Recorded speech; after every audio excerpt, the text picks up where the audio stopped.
이슈 털어주는 남자 김종배입니다.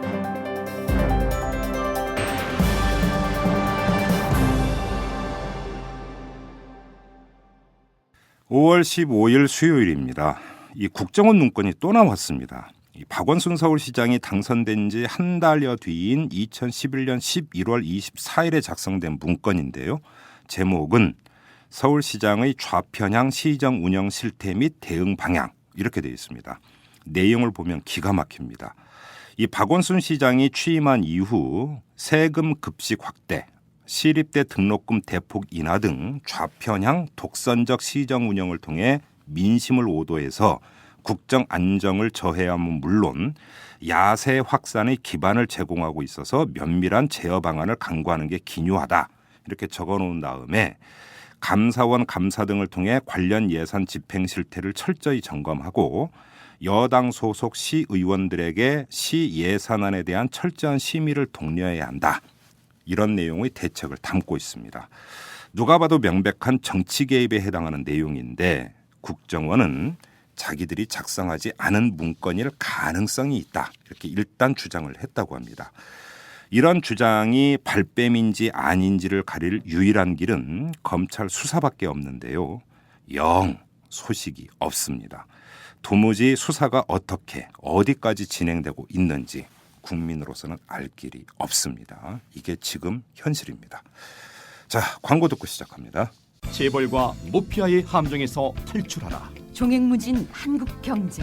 재벌 개혁에 앞장서온 김상조 교수. 그가 한국경제에 던지는 8가지 질문. 우리가 몰랐던 한국경제의 진실을 파헤칩니다. 더 이상 경제 권력자들의 눈속임에 속지 마세요. 종횡무진 한국경제.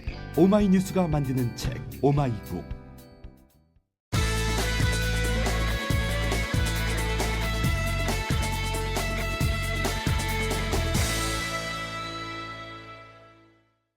윤창중 사태가 걷잡을 수 없이 커지고 있습니다. 청와대 입장에서는 이 문제가 하루라도 빨리 정리가 되기를 바라겠지만 언론은 계속 숱한 의혹을 쏟아내고 있습니다.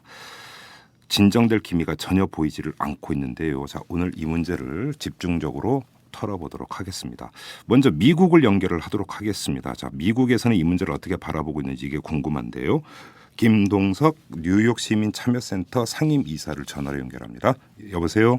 네, 여보세요. 뉴욕입니다. 예, 안녕하세요. 자, 일단 우리 교포들에게 던진 충격파도 상당히 컸을 것 같은데 우리 교민들은 지금 어떻게 받아들이고 있습니까, 이 문제를? 굉장히 충격적이죠. 예. 왜냐하면은 한국에 매번 그렇지만은 대통령이 미국을 방문하면은 여하튼간에 그 미주 동포들 예. 아주 환호하고 열광을 하고요. 예. 미국에 사는 한인들 한미 관계 굉장히 중요하거든요. 예. 네, 한미 관계가 좋아야 되는데 새로 대통령이 되면은 미국 관계를 어떻게 하고 특히 또 미주 동포들이 있지만은 북한 핵위협 어느 때보다도 긴장이 고도된 상황에서 네. 대통령이 첫 당선되고 첫 번 방문이라서 많이 기대를 했었죠. 그리고 미주 동포들이 한국의 그 고위직들로부터 일정하게 좀 그 인정을 받아야 된다라는 이런 생각을 많이 갖고 있습니다. 그러다가 이제 당한 게 이런 사건이니까 아시겠지만 굉장히 충격적이죠. 또 정반대로 미국 그 국민들은 이 문제에 대해서 어떻게 지금 바라보고 있는지 이것도 궁금한데 어떻게 좀 그 미국 사회에 많이 알려진 사건입니까? 어떻습니까? 사실 미국 일반 시민 사회에는 마이너 있습니다. 많이 알려졌다고 하기는 좀 어렵지만 예. 일단은 미국에 대해서 중요한 나라에 정상이 방문을 하면요. 예. 미국의 주요 언론들은 정상회담에 관련한 주요 아젠다에 대해서 아주 전문적인 논평이나 네네네. 이런 것들이 앞으로 올 영향 같은 거에 대해서 굉장히 크게 보도를 하고 그러는데 예. 이번에 박근혜 대통령 방미 이후에는 정상 간에 언급됐던 이런 그 아젠다보다는 네. 이 참이 부끄러운 이런 그 사건이 훨씬 더 많이 그 보도가 됐죠. 그래서 예. 좀 미국 그 여론 주도층에 이 사건 때문에 한미 관계에 새롭게 설정되는 내용들이 좀 가려졌다. 뭐 예. 이런 영향이라고 볼 수 있습니다. 혹시 이 김동석 이사님 주변에 이제 미국인들이 좀 있을 거 아닙니까? 그렇습니다. 저희 활동하는 게 예. 한인 커뮤니티하고서 음. 주류 사회에 이렇게 중간에서 음. 활동을 하고 있기 때문에 많이들 만나게 되고요. 그러면 주변에 미국인들 같은 경우는 이 사건을 인지하고 있는 미국인들은 뭐라고들 이야기를 합니까? 그 이사님께. 이 내용 아는 분들은 사실 미국에서 성 문제 같은 게 뭐 빈번하게 납니다. 예. 빈번하게 일어나 반면에 이런 것들을 다루는 공권력은 굉장히 엄격하고 아주 치밀하게 다룹니다. 그러니까 예. 이 사건에 대해서 미국, 일본 다른 주류사회에 있는 사람들 이런 사람들의 의견은 예. 이 법적인 측면에서 많이 얘기를 합니다. 아. 미국에 와서 예. 미국 시민에게 이러한 행위를 했다 이런 측면이죠. 그렇기 때문에 예. 어떻게 해서든지 미국 실정법의 수사를 받고 내용이 좀 알려져가지고 예. 피해자가 보호되어지고 예. 피해자를 잘 케어하는 측면에서 음. 이것이 종결되어야만 한다. 예. 우리 보고 심지어는 우리 같이 한미 관계에서 활동하는 사람들에게도 그런 측면에서 이 사건을 봐야지 이것이 국가 이익이라든지 뭐 이런 명분을 가지고 볼 건 아니다. 이건 인권의 이런 문제다 얘기를 이런 많이 거죠. 합니다. 예. 그렇죠. 예, 인권의 문제고 예. 한 사람의 이런 일생에 관한 문제로 봐야 된다. 뭐 이런 의견들입니다. 자, 그러면 미국에 있는 우리 교민들의 어떤 현지에서의 정치적 영향력이라든지 사회적 발언력이라든지 이런 문제가 있는데 이번 사건이 이런 데 부정적인 영향을 직접적으로 미친다고 봐야 되는 겁니까? 그렇죠. 굉장히 큰 영향이라고 봅니다. 왜냐하면 예. 사실 예를 들면은 아시겠지만은 저희가 한 일인데요. 네. 미국에서 일본의 전쟁 범죄를 우리가 물었습니다. 예. 미국은 일본을 굉장히 좋은 나라로 그동안 봐져 있었는데 네. 일본에 감추어진 이런 역사 진실 문제라든지 예를 들어서 사례라든지 종군 위안부 문제 이런 그렇죠. 것들이겠죠. 예. 그렇습니다. 예. 그래서 일본군 강제종군 위안부 결의안을 통과시킨 다음에는 일본의 우파들로부터 많이 우리가 대결을 하고 있는데요. 네. 일본에서 미국 시민사회에다가 아니다. 그 당시 강제성보다는 자진해서 위안부를 참여했다라는 얘기를 늘 하고 있습니다. 왜냐하면 하면서 시도 때도 없이 미국에 있는 한인 커뮤니티에서 발생하는 이런 성매매 그런 사건이라든지 불법 매춘이라든지 그리고 한국에 만연돼 있는 잘못된 이런 성문화 같은 게 미국에 와가지고 많이 발각이 되는데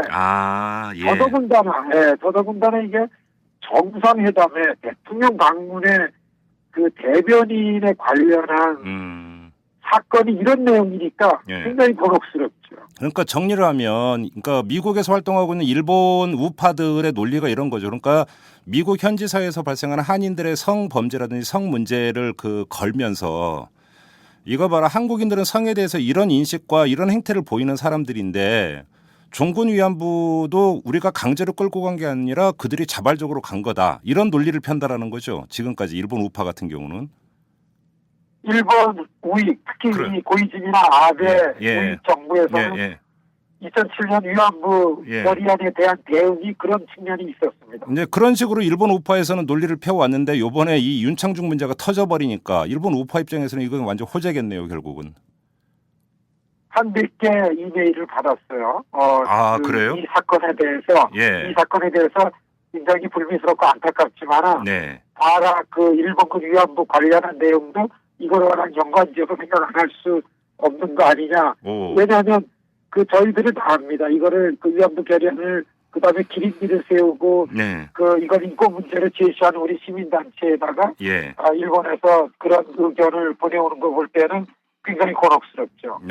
그 이메일을 보낸 게 일본 사람들이 그런 이메일을 보낸 겁니까? 그렇습니다. 예. 참 답답하네 진짜. 그리고요. 지금 이 우리 국내 언론이 이 문제를 아주 집중적으로 파고 있습니다. 그리고 또 사안이 워낙 크다 보니까 언론이 이 문제에 대해서 계속 의혹을 제기를 하고 있는데, 자, 이런 모습은 어떻게 지켜보고 계세요? 어떻게 평가하십니까?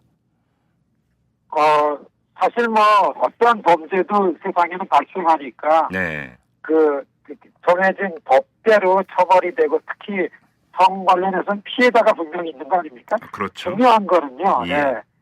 이런 사건의 피해자가 경찰한테 신고까지 했다라는 것은 대단한 피해입니다. 네. 왜냐하면 미국에서 일반 시민이 어떤 피해를 받았어도 경찰에 리포트, 다시 말해서 신고한다 그럴 때는 굉장한 충격과 피해가 있었기 때문에 신고를 한 거거든요. 네네네. 그렇기 때문에 이것이 아주 경미한 게 아니고, 왜냐하면 경찰 리포팅 그게 어떻게 쓰여졌다 하지만은 성 관련해서는 그렇게 수사를 하지 않기 때문에 예. 이거에 관해서는 빨리 정리가 되고, 이게 사실 국제사회에 알려지는 게 국가 이익이라든지 이런 데 좋은 게 없으니까, 다만 미주 동파 아닙니까? 네. 그리고 본국의 대통령이 왔다고 어린 학생들이 뭔가 도움이 되겠다 그러고 서로 훈련을 받고서 가가지고 열심히 일하다가 이렇게 당한 겁니다. 그리고 이거에 대해서 옆에 같은 동포가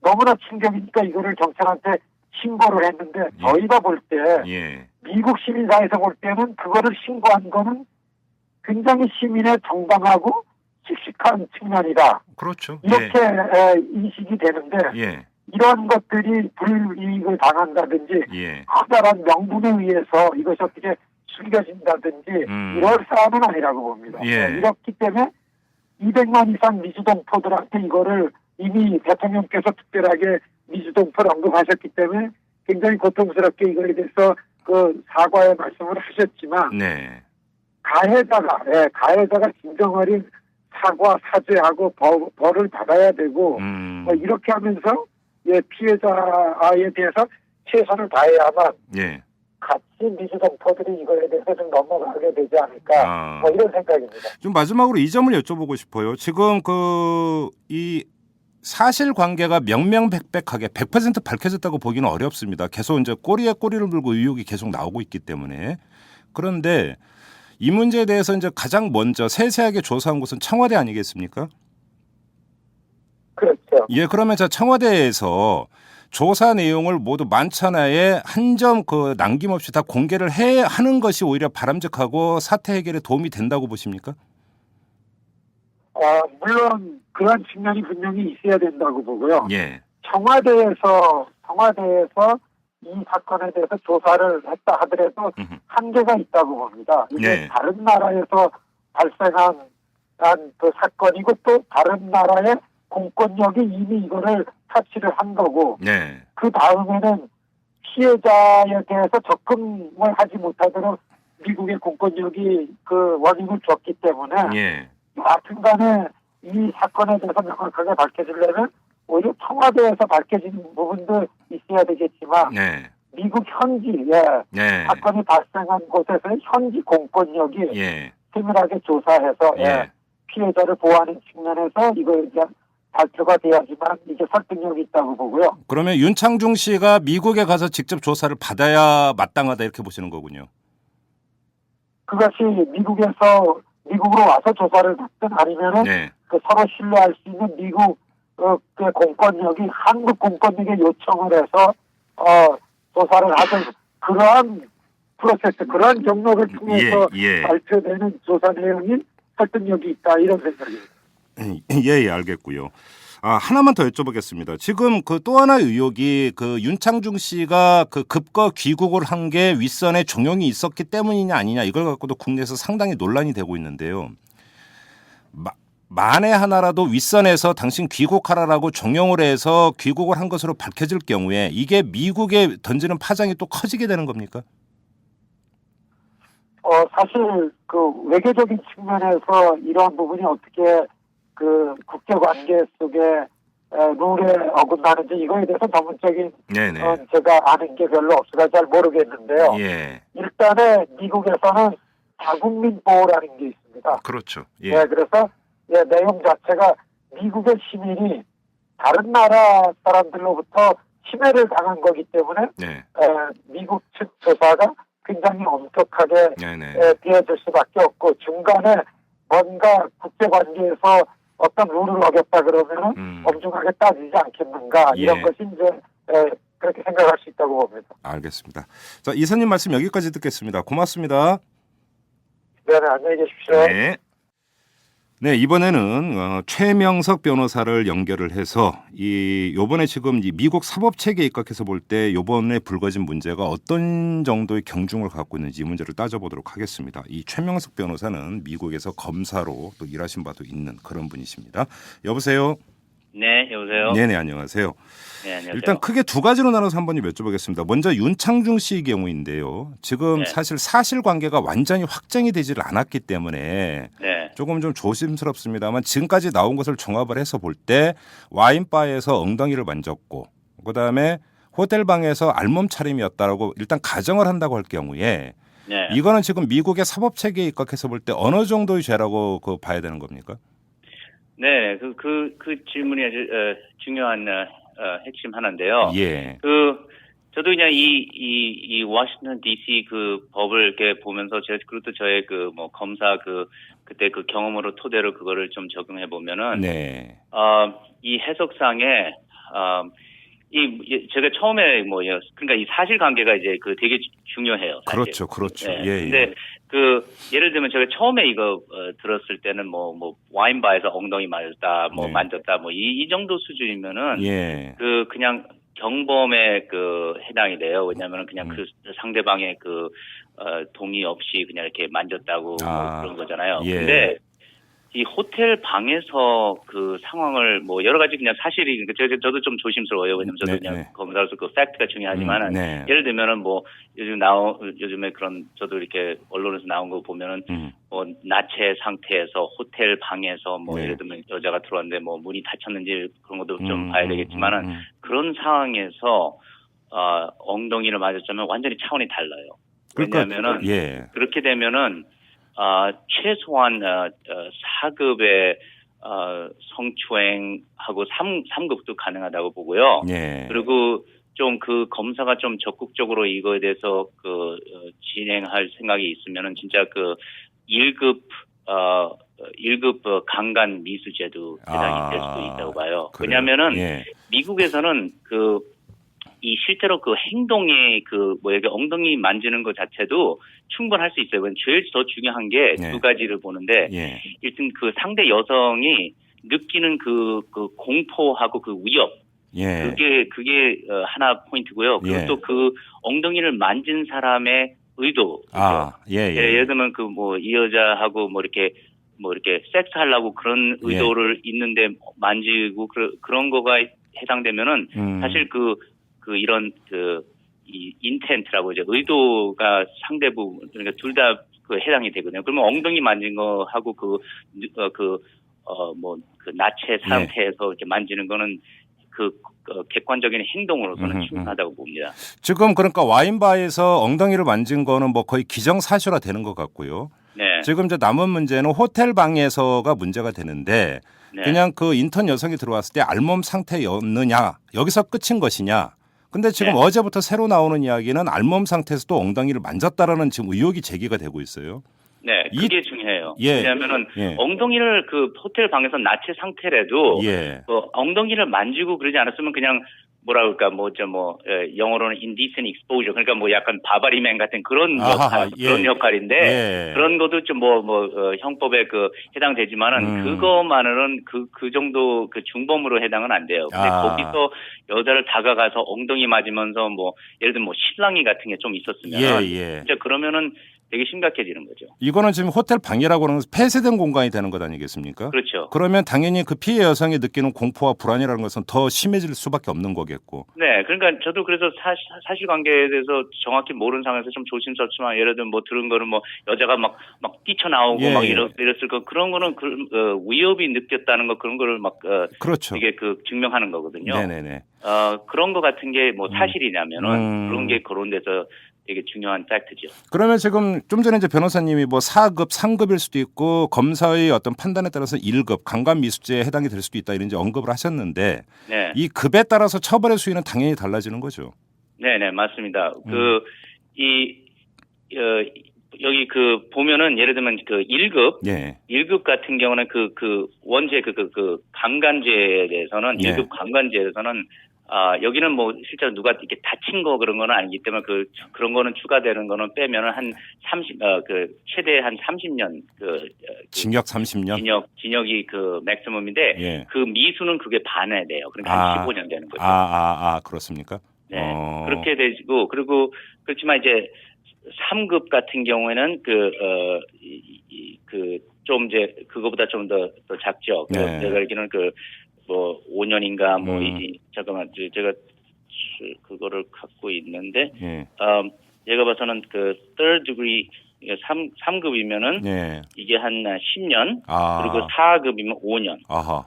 그래요. 됩니다. 아까 이제 경범일 경우에는 이게 4급도 아닌 거죠, 그러면 경범은.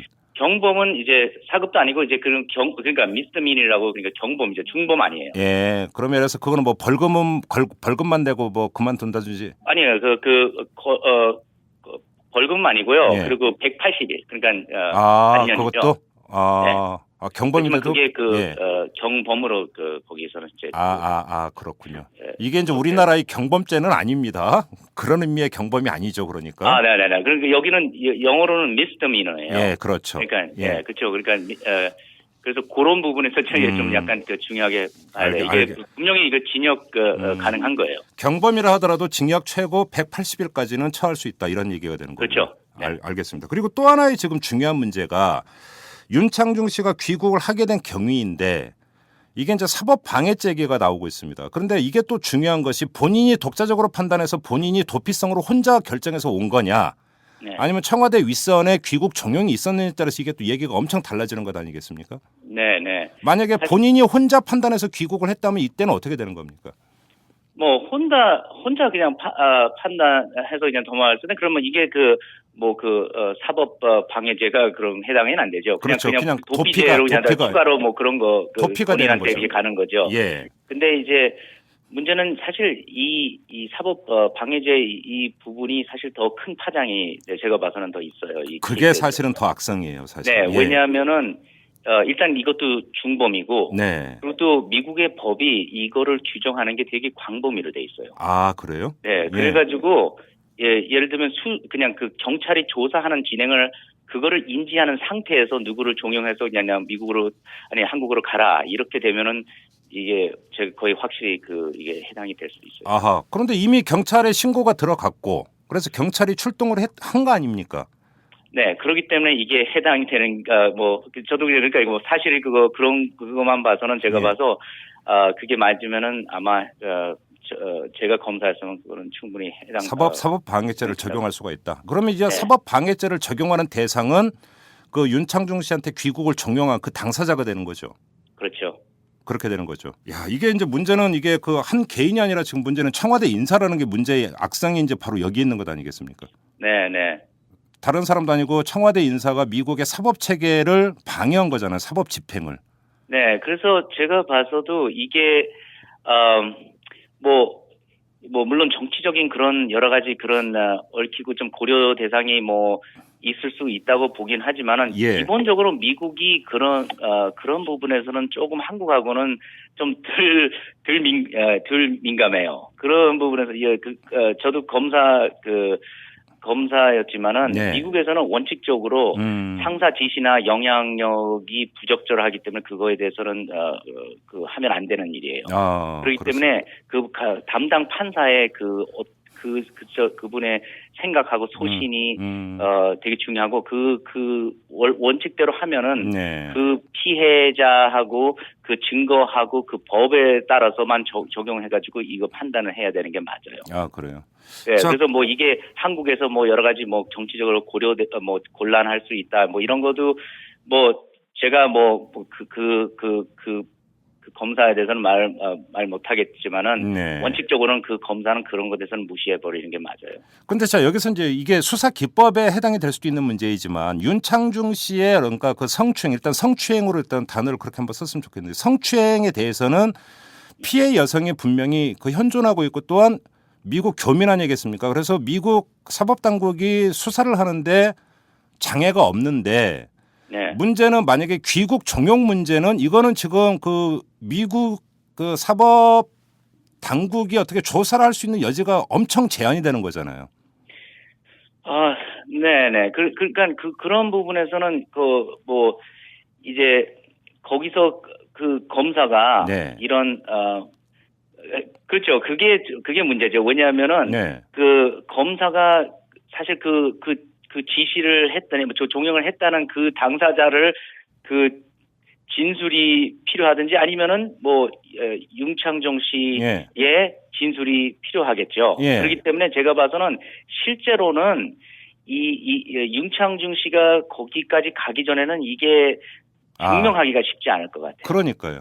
예. 네, 그러니까 이게 파장이 크지만은 또 어떤 부분에서는 제가 검사 입장에서 보면은 이거를 입증하는 거는 좀 더 어려워요. 그 성폭행 문제보다. 그러니까요. 예. 네. 그래서 여쭤보는 건데 자 아무튼 이 미국 사법당국이 윤창중 씨를 조사 내지 수사하는 것은 피해갈 수가 없는 거죠. 반드시 해야 되는 거죠. 네, 그렇죠. 왜냐하면 그 피해자가 네. 있는데, 예. 그리고 또 그분이 분명히 진술을 할 건데, 예. 그거에 대해서 팔로우업은 하겠죠. 그래가지고 미국한테 한국한테 그 절차를 밟아서 시간이 좀 걸리겠지만은, 네. 물론 그 상황에서 윤창중 씨가 자기가 의무적으로 미국을 가면은 그게 그렇죠. 빨리 갈 수 그렇죠. 있겠지만은 그렇죠. 근데 그러지 않으면 이게 강제로 구인식으로 할 거면은 이 절차를 밟기 때문에 시간은 좀 더 걸릴 거예요. 그렇기 때문에 예.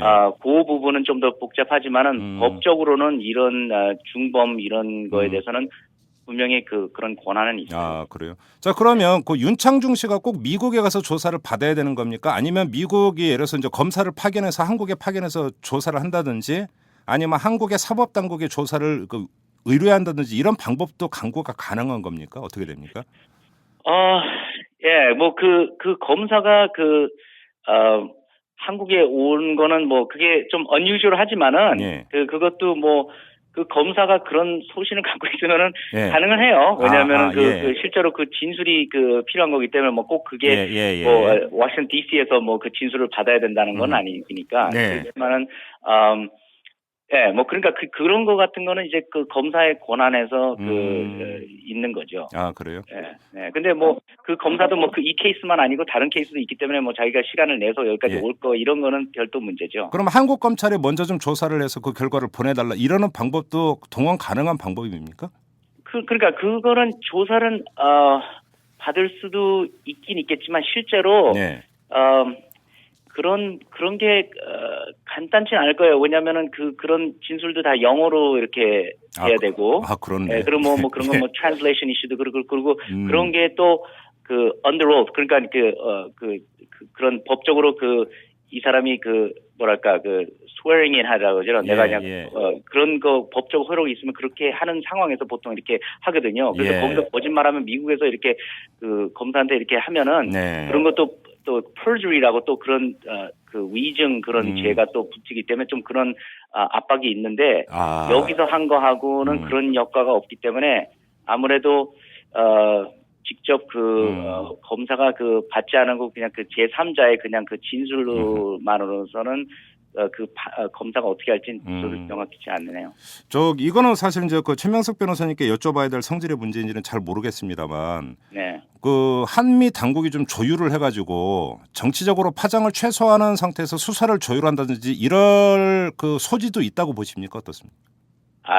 그거는 사실 제가 좀 언급하기는 좀 그러시죠. 모르겠어요. 네. 저는 그냥 검사로서 그냥 제 경험 바탕으로 말하는 거지만은 그런 게 있으면은 그거는 그런 거는 검사도 자기가 아마 보통 미국에서는 그런 게 별로 없어요. 뭐 그냥 그 위에 상사에서 뭐 이런 케이스에 대해서 막 뭐 이렇게 어떻게 하라 저렇게 하라 그런 게 있더라도 그런 거는 뭐 아마 뭐 언론을 통해서 나오진 않을 거예요. 네. 근데 아마 그 지금 제가 질문 드리면서 퍼뜩 떠오른 게 그 프랑스 유력한 대통령 후보였던 사람이 네, 스트라우스-칸. 예, 가사 도우미 그 성폭행 해가지고 난리 난 적이 한 번 있었죠. 네. 그때도 미국이었죠 아마 그게. 네, 맞아요. 뉴욕. 예. 그때는 미국 그것이 원칙대로 처리를 했던 거죠 미국의 사법당국에서는. 네네. 그렇게 했는데 뭐 그거는 이제 나중에 문제가 됐던 게 이제 그 여자의 이제 피해자의 그 진술이 조금씩 바뀌고 있고 여러 가지 좀 복잡한 상황이 있었어요. 그래가지고 맞아요. 예. 결국은 그거를 검사가 기소하지 않았어요. 그렇죠. 의원님은 포기했어요. 그냥 그렇죠. 그래서 예. 그게 진행이 되지 않았어요. 그렇죠. 아무튼 이제 그 기소로 가느냐 마느냐의 문제가 아니라 이제 그 과정에서의 사법적 대응 같은 경우를 이제 그때의 경우를 준해서 보면은. 그렇죠. 예. 거기서는 충분히 그 검사는 그 소신껏 추진을 했어요. 그러니까요. 예. 그렇기 때문에 그걸 보면은 뭐지만 스트라우스-칸도 그냥 이창진보다 훨씬 더 어떻게 보면 되게 정치적으로 되게 중요한 캐릭터였는데도 그런데도 계속 미국이 그런 부분은 좀 있어요. 그냥 우리는 법을 좀 집행에 대해서 그냥 누구든지 그 법 밑에서는 다 평등하다. 이런 게 좀 깔려 있는 게 있기 때문에. 네네네. 오히려 누가 정치적으로 뭐를 이렇게 좀 프레셔 주면 오히려 반대 역효과가 생길 수도 있어요. 오히려. 예. 네. 알겠습니다. 변호사님 여기까지 말씀 듣겠습니다. 고맙습니다. 네. 이슈 털어주는 남자 김종배입니다. 냉철한 분석, 깊이 있는 통찰로 우리 사회 현안을 털어드립니다.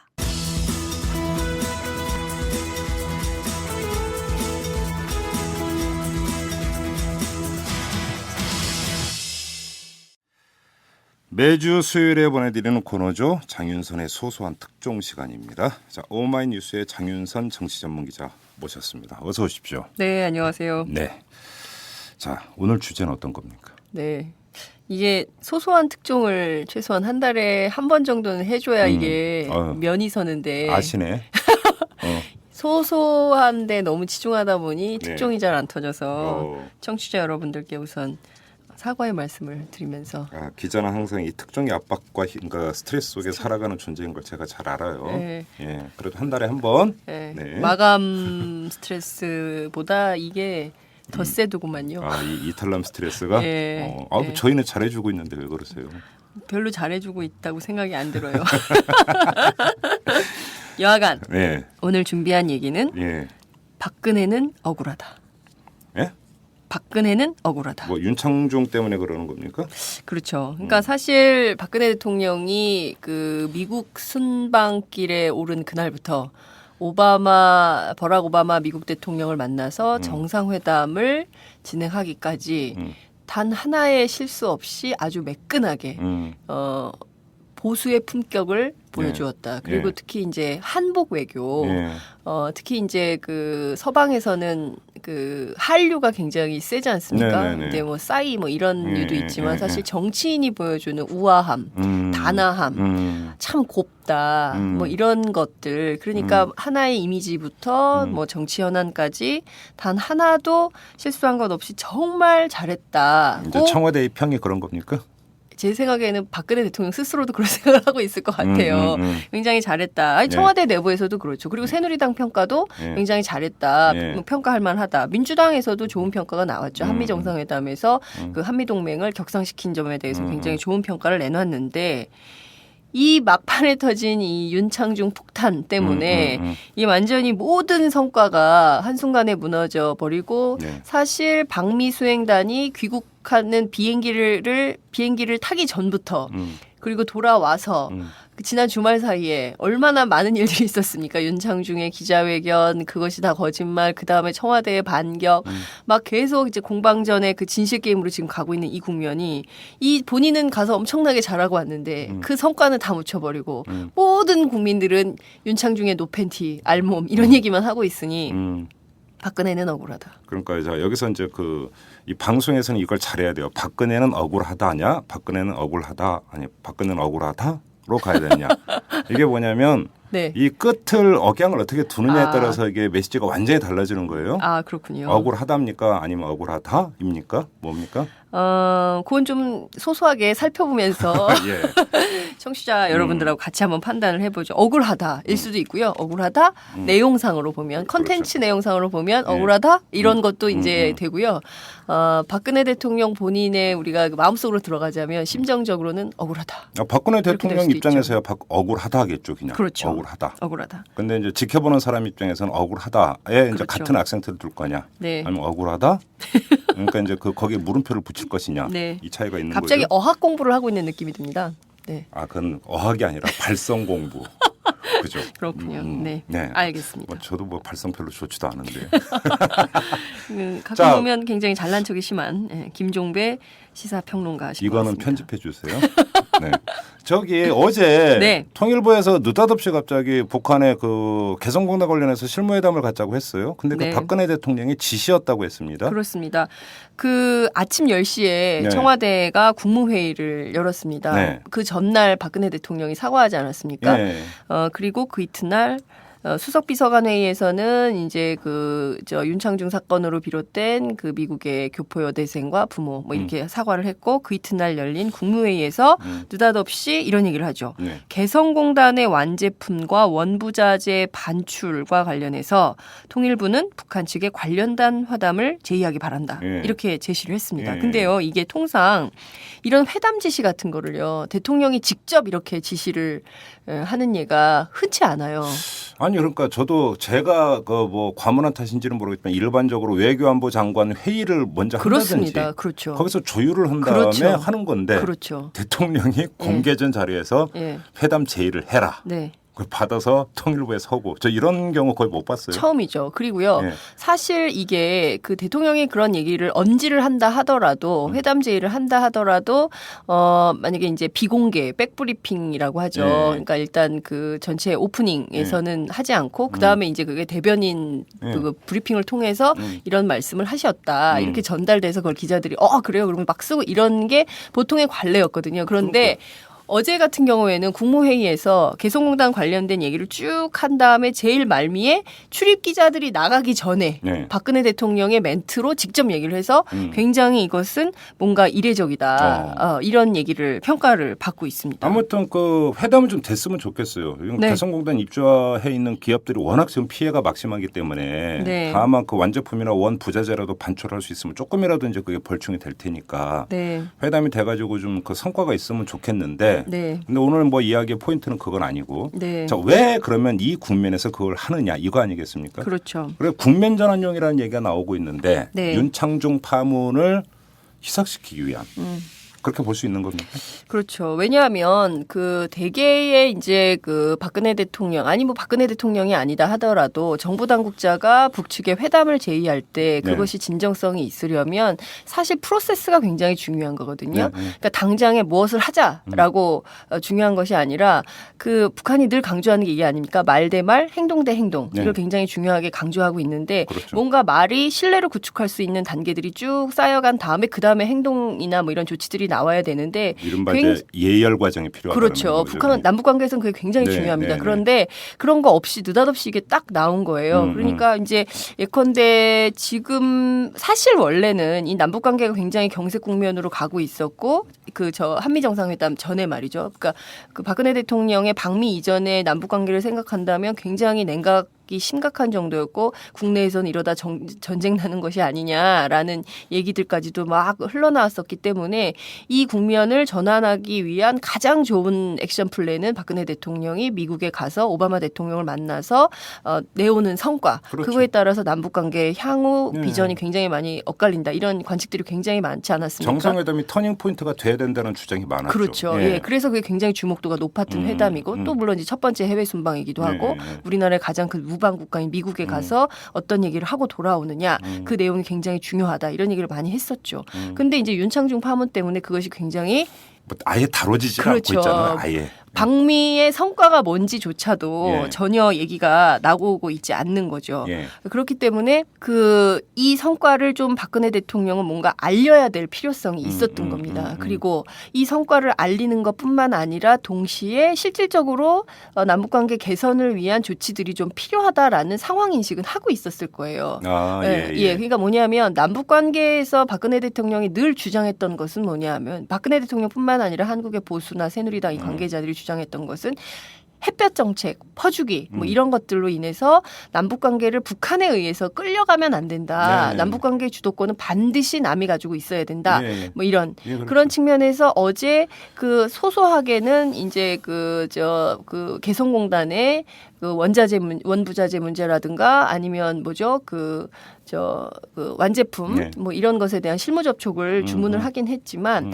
실질적으로는 그 자기가 이 개성공단의 문제를 꼼꼼히 챙기고 있다. 이 개성공단의 작은 문제부터 큰 틀에서 남북관계 개선 전반적인 프로세스까지 소위 얘기하는 한반도 신뢰 프로세스를 내가 더 관장한다. 이런 것을 적극적으로 알리기 위한 하나의 시그널이었다. 어제 국무회의에서 한 예, 얘기는 말이죠. 예, 예, 이렇게 예. 해석도 가능할 것이다. 예. 이렇게 얘기를 좀 할 수 있을 것 예. 같습니다. 근데 이제 그건 뭐 충분히 박근혜 대통령 입장에서 네. 뭐 그랬으면 좋겠다라는 생각을 할 수 있겠죠. 네. 자, 그리고 이제 또 하나 윤창중 파문을 과연 이걸로 덮을 수 있겠느냐? 네. 안 되고 있죠. 가능하다고 보세요? 어제 보세요. 어제 박 대통령이 아침에 그걸 딱 선언을 하면 이게 톱뉴스로 쫙 가야 되거든요. 안 가자. 네, 네, 그 포털에서 톱뉴스로 쫙 가야 되는데 네. 차 밑에 딸림 기사로 있어요. 그리고 진실 게임 윤창중은 그래서 뭐 저기 했냐. 그리고 이제 그 뭐 오늘 아침 저는 그 기사가 꼭 좋은 기사라고 생각은 안 됩니다만 어쨌든 막 그 온 기자들이 지금 김포 자택에 그 망원 렌즈를 뻗쳐놓고 그분의 동태를 파악하고 있는 거 아닙니까? 이분이 그래서 미국으로 가서 조사를 받을 수 있는 거냐 없는 거냐, 간다면 언제 갈 거냐, 가서 어떤 조사를 받을 거냐, 가서 조사를 받게 된다면 준강간의 네. 수준의 그런 처벌을 처벌을 받게 네. 될 거냐 말 거냐 막 이런 얘기들이 가고 있는 거 아닙니까? 네. 그러니까 사실 뭔가 좀 본인 입장에서는 이게 굉장히 이례적이고 네. 국무회의에서 대통령이 직접 남북 회담을 해라, 그거를 짜라 이렇게 예. 지시를 했는데도 이게 먹히지 않는 상황으로 가고 있는 거예요. 네. 그러니까 박 대통령 입장에서는 굉장히 큰 걸 던졌는데 예. 국민의 시선은 돌아올 생각을 하고 있지 않는 거죠. 박 그렇죠. 대통령 입장으로. 그리고 네. 또 언론 입장에서도 이런 게 있죠. 중요한 뉴스와 팔리는 뉴스가 다를 때 그렇죠. 무엇을 선택할 것이냐. 팔리는 뉴스를 선택하는 게 이게 속내죠. 지금 언론계의 현실이죠. 그렇습니다. 근데 네. 좀 과한 측면도 있기는 해요. 그러니까 사실은 예. 저기 이제 그 언론계 언어로 하리꼼이라고 하나요? 일본 말로? 저한테 일본말 쓰지 말라고 하셨는데. 그러니까 저 일본 말이라고 밝혔죠. 은하라고 해가지고. 예. 그러니까 이게 그 지금 그 저기 뭐 김포 윤창중 씨 집에는 윤창중 씨만 있는 게 아니죠. 그럼요. 가족들이 있는데. 있고. 근데 이제 그 어느 정도까지 해야 되는 것이냐의 문제가 사실은 좀 이게는 한번 또 그 논의를 좀 해봐야 되는 문제가 있습니다. 네. 아무튼 네. 그렇다고 치고 네. 자 그러면 박근혜 대통령이 여기서 그 다른 걸로 지금 터닝을 하고자 하는 건데 네. 이거는 지금 거의 약발이 안 먹히고 있다. 네, 그렇죠. 이렇게 봐야 되는 거고 윤창중 파문은 상단계가 더 갈 것 같아요. 일단은. 그렇습니다. 예. 자 그러면 다시 박근혜 대통령으로 돌아가서 한번 그 살펴보죠. 자 박근혜 대통령이 그렇게 자평하는 것처럼 한미 정상회담은 그렇게 성과가 컸는가? 어떻게 보세요? 그렇지 않다는 것이 네. 전문가들의 주된 분석입니다. 네. 그러니까 뭐냐면 그러니까 아까 말씀하신 대로 우리가 윤창중 파문과 한미 정상회담 혹은 박근혜 대통령의 방미 성과를 좀 이렇게 구분해서 봐야 될 시점에 왔다고 저는 생각을 하거든요. 그러니까 윤창중 파문은 윤창중 파문대로 가서 진실 게임을 하든 뭐 사법 처리를 뭐 받든 뭐 등등을 해야 되는 그 프로세스를 밟고 청와대 내부에 있었던 뭐 교란에 됐던 문제들 그리고 인사 책임을 져야 될 분들은 책임을 져야 되고 박근혜 대통령이 뭐 홍보소속실을 포함해서 전체 직무 감찰을 한다고 하니 그 내용이 향후 어떻게 될지는 그건 그대로 국내 정치는 국내 정치대로 그대로 가야 된다. 네. 이렇게 보고요. 반대로 그러니까 그것은 그것의 문제로 떼어서 놓고 우리가 보고 그러면 박근혜 대통령의 방미 성과 그리고 남북관계 개성공단 문제 뭐 이런 것들은 어떻게 해야 되는 것이냐. 이건 좀 그렇죠. 구분해서 보자는 거죠. 그렇죠. 자, 우선 그러면 한미 정상회담에서 어떤 성과가 있었냐 이걸 좀 따져봐야 될 것 같은데요. 올해가 한미 동맹 60주년입니다. 예. 그건 다 알고 있는 사실이죠. 왜냐하면 신문에서 다 썼으니까. 환갑이 됐네요, 이제. 그렇습니다. 예. 이미 그렇죠. 그런데 자 우리가 여기에서 집중해서 봐야 할 것은 한미 동맹만 60주년이 아니라는 겁니다. 정전협정 7.27 정전협정도 올해가 60주년입니다. 오. 그러니까 우리가 이제 역사를 거슬러 올라가 보면 당시 10월에 유엔군 일원으로 이승만 전 대통령이 전시작전권을 어디에게 넘겨줬습니까? 미국에게 넘겨줬죠. 그러면서 우리가 한미 상호 방위 조약을 체결하게 되지 맞아요. 않습니까? 예. 그러면서 주한미군이 남한 땅에 영구 주둔을 하게 되는 거죠. 음.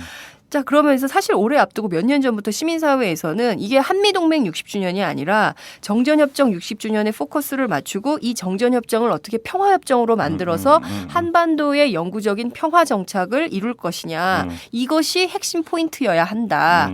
왜냐하면 이 정전협정은 사실 남북 관계를 포함한 전체적으로 한국 사회 한반도 전체를 어떤 이 체제를 바꾸는 계기가 되는 것이거든요. 따라서 이 정전협정을 평화협정으로 바꾸는 건 굉장히 중요한 문제인데 이게 간과가 됐죠. 그러니까 뭐냐면 한미 정상회담에서 동맹 60주년만 강조가 됐고 정전협정이라든가 평화협정 문제라든가 이런 것들은 전혀 다뤄지지 않았다는 겁니다. 그런 측면에서 그러면 이게 잘 된 거냐. 물론 한미 정상회담에서 한미 동맹을 기존의 가치 동맹에서 신뢰 동맹으로 한 단계 격상한다라는 것은 굉장히 그 의미 있는 진전을 이뤘다. 동맹 국가의 측면에서 보자면 우리가 그렇게 평가할 수 있지만 우리가 이번에 박근혜 대통령의 한미 정상회담 그리고 방미를 통해서 꼭 얻었어야 될 것은 꼭 그것뿐이었냐. 그것은 아니었지 않냐. 뭐 이런 게 굉장히 중요할 것 같습니다. 왜냐하면요. 우리나라는 국제법적으로 여전히 전쟁 중인 나라잖아요. 네. 예, 휴전 상태인 것이기 때문에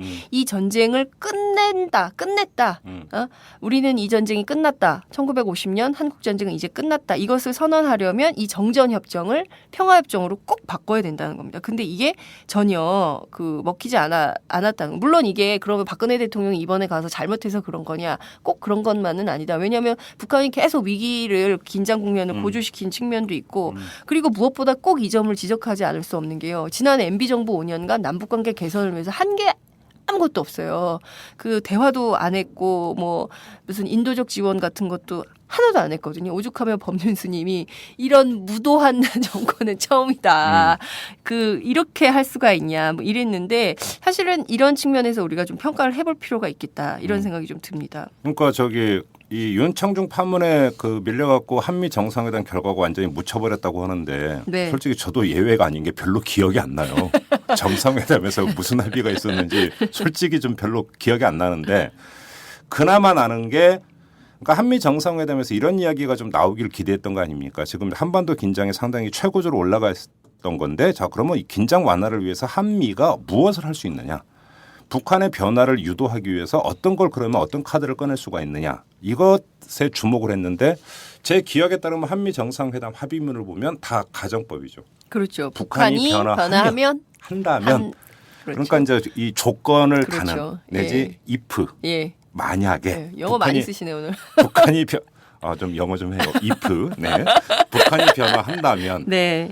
그러면 그거는 하나만 한 얘기 아니냐. 그렇죠. 결국은 이런 거잖아요. 네.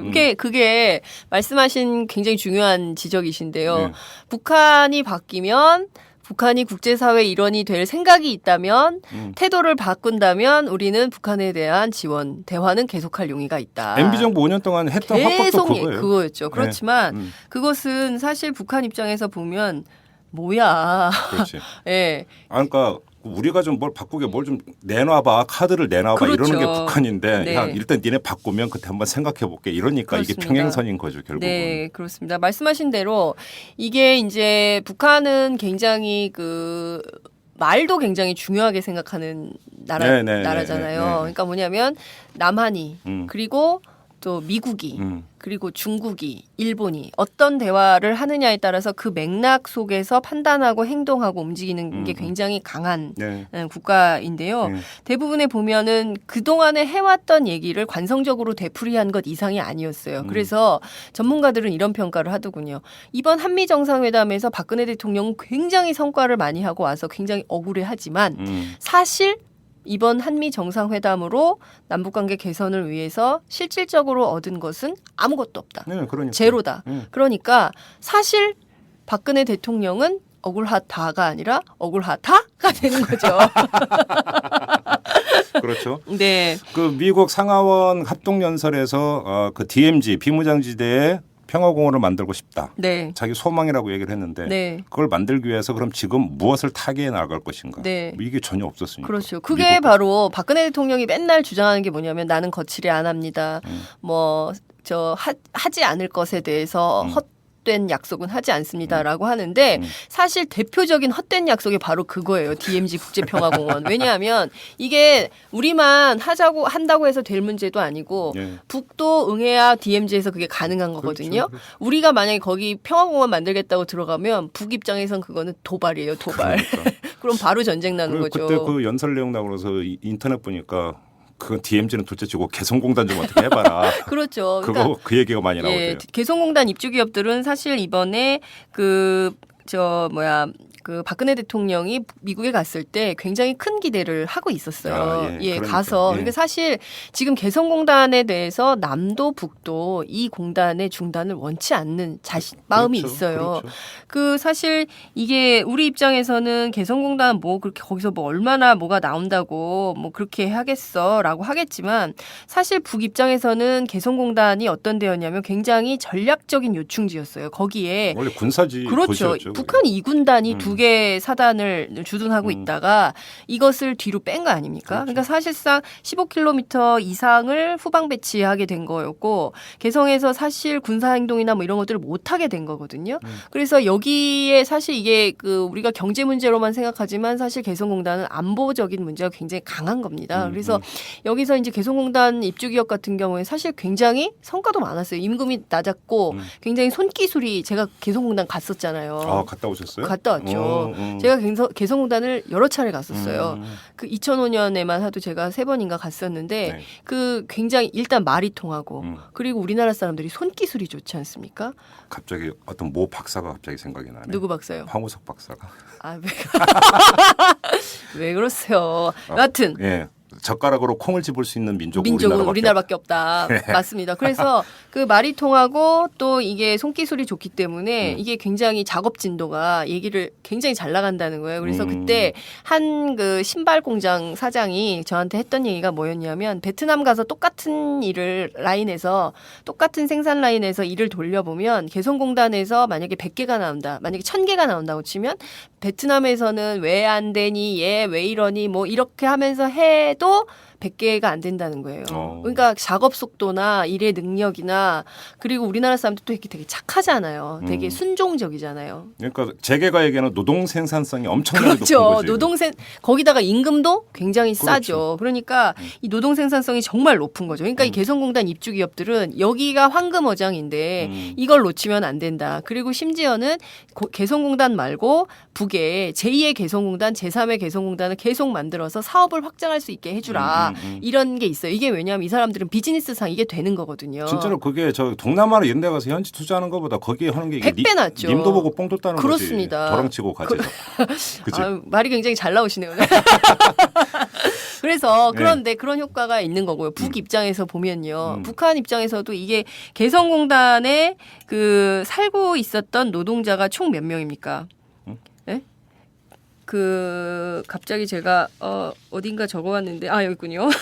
53,000명입니다. 53,000명 곱하기 만약에 이제 4인 가족이다. 가족들이 있으니까. 그렇죠. 그럼 20만 명이에요. 네. 20만 명이 갑자기 일터를 잃어버린 게 됐잖아요. 그리고 20만이면 북한에서 20만이면 이게 한 도시를 이루는 수준이거든요. 이 도시 자체가 망가지게 됐어요. 그래서 뭐 혹자는 뭐 일본 통신 통해 가지고 뭐 북한에서 그 개성공단 사람들을 뭐 중국 업체에 소개해 가지고 뭐 거기 우리 애들 좀 가서 일 좀 하게 해주라 뭐 이런 얘기도 했다고 이제 교도통신인가 어디에서 이제 보도가 되기도 했었는데 사실 그것은 확인할 수 없는 내용이니까 여기서 뭐 길게 얘기할 필요는 없겠습니다만 그래도 북한 입장에서는 이 사람들 먹고 살게 기존에 먹고 살았던 이 사람들이 초코파이를 굉장히 좋아하거든요.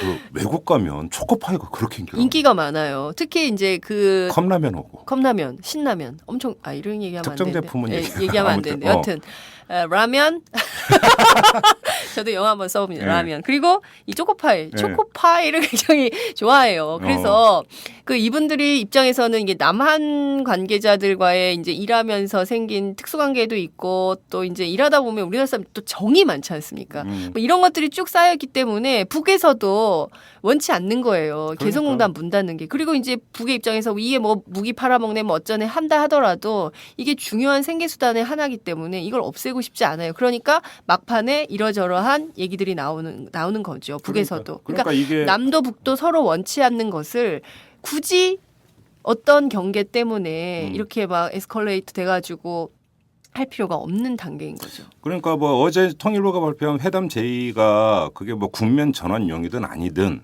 하면 그거는 좋는 겁니다. 별개로 좀 됐으면 좋겠다라는 그렇습니다. 거예요. 예, 그러니까 맞아요. 되고 그래서 어떤 좀 돌파구를 찾았으면 좋겠는데 문제는 어차피 이거는 이제 맞상대가 있는 거 아닙니까? 북한이. 네. 북한이 응할 것 같습니까? 지금 이미 2차례를 거부했어요, 북한이. 예, 왜냐하면 첫 번째 했던 거는 지난달 11일인가 했었거든요. 네. 그때 이제 하고 그다음에 두 번째는 그 4월 25일 날 그 6일째 통일부 장관이 얘기를 합니다. 북한이 회담에 나와라 이렇게 얘기를 하는데 4월 25일이 어떤 날이냐면요. 북한 군 창군절이에요. 그래서 이날은 북한의 휴일이에요. 그런데 우리 남측에서 조건을 달았죠. 4월 25일 창군절 노는 날 회담하자고 제의하면서 그 이튿날 26일까지 답하라. 이렇게 얘기를 해요. 그러니까 4월 26일 날 북한의 국방위 정책국 대변인 성명이 나오죠. 그러면서 뭐라고 얘기하냐면 대화 제의가 진정이라면 그것을 행동으로 보여야 한다는 것이 세계인과 온 결의의 한결같은 지적이다. 네. 이런 얘기를 하거든요. 그러니까 무슨 얘기냐면 아니 너희 같으면 휴일날 대화 제의하고 그 이튿날 나와서 대화하자라고 하면 그게 예의니? 그렇죠. 이렇게 묻는 거예요. 그리고 이번에 또 마찬가지로 윤창중 때문에 정신없으면서 갑자기 느닷없이 실무 접촉을 주장해? 뭐가 맥락이 있어야지 그런 거 없이 예열 과정 없이 갑자기 이거에 뭐야 이거. 그리고 더 큰 의미가 있습니다. 무엇보다 자 키 리졸브 독수리 훈련이 끝난 지 얼마 안 됐지 않습니까? 그리고 지금 또 뭐 하냐면 핵 추진 항공모함을 동원한 한미연합 해상훈련을 하고 있어요. 그러니까 어제부로 아마 끝나면서 아마 그 제안이 이제 그 통일부의 그 회담 제의가 들어간 것 같아요. 근데 북 입장에서는 이게 끝난 지 얼마나 됐다고 시작한 지 얼마나 됐다고 밑에서는 그렇게 훈련하면서 우리한테는 대화하자고 할 수 있어? 그런 상황을 정리해 놓고 얘기를 하자고 하는 것이 그렇죠. 상례 아니야? 뭐 이렇게 생각할 수 있는 거죠. 그러니까 이미 북한은 적대 행위에 대한 중단 없이 개성공단 정상화는 불가능하다. 이렇게 얘기를 한 적이 있어요. 그렇기 때문에 사실 북이 이 대화를 거부할 게 사실상 뻔해 보입니다. 근데 또 하나 문제는 그 대화가 열린다 하더라도 지금 문제는 통일부가 제안한 회담의 내용은 개성공단을 어떻게 정상화시킬 것이냐가 아니라 그렇죠. 개성공단에 남아있는 제품 좀 가져오게 좀 해주라. 예. 그러니까 회담 그거잖아요. 그렇죠. 그러니까 이게 개성공단 정상화하고는 일정하게 거리가 예. 있는 예. 회담 의제가 지금 예. 그거라는 것도. 그런데 저는 또 이렇게 생각합니다. 그러니까 박근혜 대통령이 뭐 여러 가지 고민을 하지 않으셨겠어요. 그러니까 당장에 지금 할 수 있는 것이 뭔가. 그러니까 뭐냐면 작은 것부터 문제를 풀어가서 큰 틀의 남북관계 개선까지 프로세스를 갖고 가보자라는 일단 생각. 4개로. 그렇죠. 그렇죠. 생각해서 그랬으면 일단 얼마든지. 작은 것부터 일단 작은 것부터 소소하게 그렇죠. 소소하게 시작해서 그 큰 담대한 영역까지 가보자 이렇게 계산을 했을 수 있다고 봐요. 그래서 일단은 실무 접촉을 통해서 원부자재 문제라든가 또 말씀하신 대로 완제품 반출 문제라든가 이런 걸 얘기를 하고 일단 대화가 열리면 남북 회담이 열리면 한 가지만 가지고 얘기하는 것은 아니거든요. 그리고 북의 그렇죠. 스타일은 회담을 시작하면 옛날 얘기부터 시작을 해요. 아, 그래요? 그럼요. 그래서 이게 뭐냐면 회담으로 그러니까 만약에 이런 거예요. 만약에 이제 원부자재 문제를 얘기하려면 그 전에 한 몇 년 전 얘기부터 시작을 해요. 그래서 회담이 남북 회담 하면요. 실무 접촉이라 당국자 회담이나 시작하면 13시간, 14시간 막 하잖아요. 회담이 스토리텔링으로 이루어지는 거군요. 그렇죠. 아니 그리고 이제 그런 게 구원이 많으니까 그런 것들을 다 풀면서 가는 거예요. 그러니까 특히 이제 그 박근혜 정부 그리고 혹은 이명박 정부 소위 한국의 보수 진영에서 햇볕 정책이 퍼주기고 그리고 이제 북에 일방적으로 다 줬다라고 주장을 하지만 그리고 남북 관계 주도권을 북에게 끌려갔다라고 주장을 하지만 개성공단, 금강산 관광 상황 뭐 등등을 쭉 보자면 사실은 이게 남북 관계를 지난 민주정부 10년간 남한이 주도해서 이 정도까지 끌고 온 겁니다. 그렇죠. 그 지난한 회담의 과정이 있었기 때문에 개성공단도 생길 수 있었던 거고 고성항도 그쪽에서 내준 거 아닙니까? 뭐 이렇게 됐던 거거든요. 따라서 박근혜 대통령이 향후에 자신의 임기 5년간 남북관계 개선이 있어야만 우리가 좀 뭐 살 길이 열리는 거 아니에요. 그러니까 본인도 그런 의지를 갖고 있고 그렇다고 한다면 지금은 작은 단계로 시작하지만 큰 틀에서 남북관계 개선 전반을 위한 더 나아가서 평화협정 체결까지 이끌어낼 수 있는 그런 일들을 시작하는 전초전이 됐으면 좋겠다. 알겠습니다. 이런 생각이 이게 듭니다. 뭐 회담 제의가 국면 전환용이든 아니든 아무튼 회담이 좀 성사가 됐으면 좋겠다라는 바람을 다시 한번 전하면서 자, 오늘 장윤선의 소소한 특종은 마무리하도록 하겠습니다. 오늘 살짝 너무 교훈적이었나요? 수고하셨습니다. 감사합니다. 네. 안녕하세요. 오마이뉴스 대표 오연호입니다. 오늘 방송 잘 들으셨나요? 오마이뉴스는 10만인 클럽 회원 여러분의 후원으로 이탈남을 제작하고 있습니다. 오마이TV의 대선 올레도 10만인 클럽 덕분이었습니다. 이탈남과 오마이TV 더 열심히 하겠습니다. 여러분이 제작자입니다. 월 10,000원에 참여 10만인 클럽 회원이 되어 주십시오. 오마이뉴스 첫 화면에서 직접 가입하시거나 02-733-5505 내선 274번으로 전화 주시면 담당 직원이 안내해드립니다. 지금 7,500명입니다. 함께해 주십시오. 감사합니다.